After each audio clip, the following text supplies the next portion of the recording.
সদায় গগৰাবাসী ৰায় সদায় গগৰাবাসী ৰায় আপোনালোকৰ এই ৰাস্তাটো ইতিমধ্যে আমি ৰিভাৰ্ছ ব্লকৰ কাৰণে অনুমোদন দিছো গতিকে আপোনালোকে চিন্তা কৰাৰ প্ৰয়োজনীয়তা নাই এইবাৰ নলবাৰীৰ উত্তৰ অঞ্চলৰ 3টামান ৰাস্তা আপোনালোকৰ আগৰ ৰাস্তাটো নামঘৰৰ কাষৰ এইটো ৰাস্তা প্লাছ আমাৰ যিটো দেওনাবুৰীৰ পৰা স্কুলৰ কাষেদি দেওনাবুৰীৰ ভিতৰলৈ সোমাই যোৱা ৰাস্তাকেইটাও পকা হ'ব গতিকে 26ৰ আগত আপোনালোকৰ এই ৰাস্তা পকা হ'ব ইতিমধ্যে নামঘৰৰ কাৰণে আমি অনুমোদন দিছো আপোনালোকে নিৰ্বাচন বৰ্জন কৰিলে নিৰ্বাচনত গণতন্ত্ৰক আপোনালোকে উপেক্ষা কৰা হ'ব যিহেতু ভাৰতবৰ্ষ এখন গণতান্ত্ৰিক ৰাষ্ট্ৰ এই গণতান্ত্ৰিক ৰাষ্ট্ৰত আপোনালোকৰ ভোটাধিকাৰ যদি সাব্যস্ত নকৰে তেতিয়াহ'লে এগৰাকী আপোনালোক ভাল নাগৰিক হিচাপে বা এগৰাকী জ্ঞানজ্যেষ্ঠ নাগৰিক হিচাপে আপোনালোকৰ মই কথা এটা কওঁ আপোনাৰ মাজতে শুনক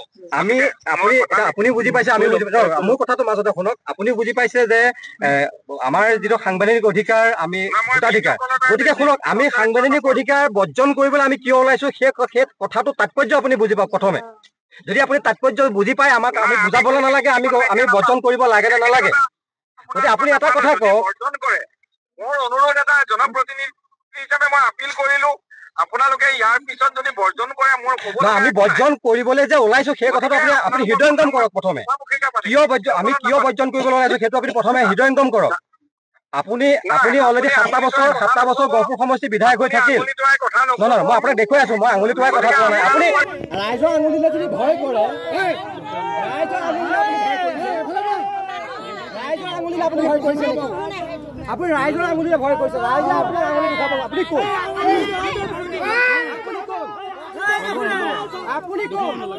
ৰাইজৰ প্ৰতিনিধি আপুনি জানে না আপুনি ৰাইজৰ প্ৰতিনিধি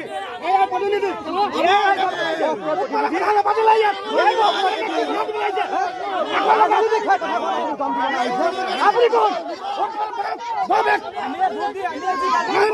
আপুনি সাধাৰণ ৰাইজৰ প্ৰতিনিধি আপুনি একো ডাঙৰ মানুহ নহয়